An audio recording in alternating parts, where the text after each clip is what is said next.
Tan, tan, tan, tan. Oi, tudo bem? Meu nome é Mário Frango. Eu tô aqui para entrevistar ele, que é jogador, estudante e membro da Academia Brasileira de Letras. Pode entrar, Vitor.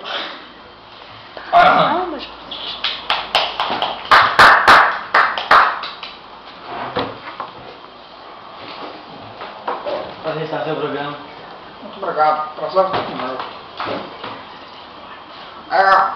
Aqui. A câmera teve um problema. Vitor, você gosta de jogar futebol, não gosta? Você não é uma paixão? Um dia é uma paixão, mas gosto bastante de jogar futebol. Muito bom no esporte, né? Faz bem. Quando você está jogando uma peladinha com os amigos, o goleiro sai, o outro é vazio, você mete a cabeça. Vai fazer o gol?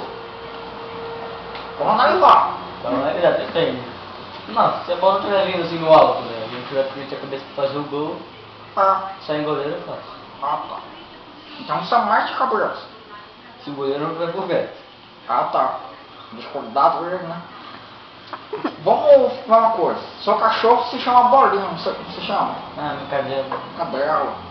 Então, quando ela tá toda serelepe, você acaricia a Bolinha? A minha cadela acaricia ela, coitada. A cadela, né? A bolinha é contigo. Vai comigo? Você gosta? Não, você tá falando que a bola é minha? Você é um jogador que é muito rápido, habilidoso. Os jogadores sempre chegam dando por trás. Não, então não é com eles, né? Eu não. Eu sou eu que armo a jogada, sabe? Eu sou o armador. Eu que vou por trás distribuindo o jogo, né?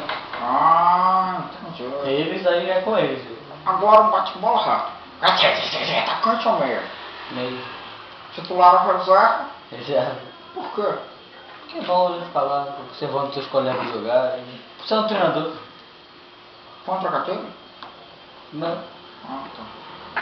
Futsal ou campo? Futsal. Pivô ou ala? Ala. Quando você joga de pivô, uma vez ou outra, você joga de frente ou de costas? Então, Totalmente? ele joga de costas. Descuidado, hein? Muito obrigado. Esse foi Vitor. Um prazer ter aqui com você como meu entrevistado. Até a próxima.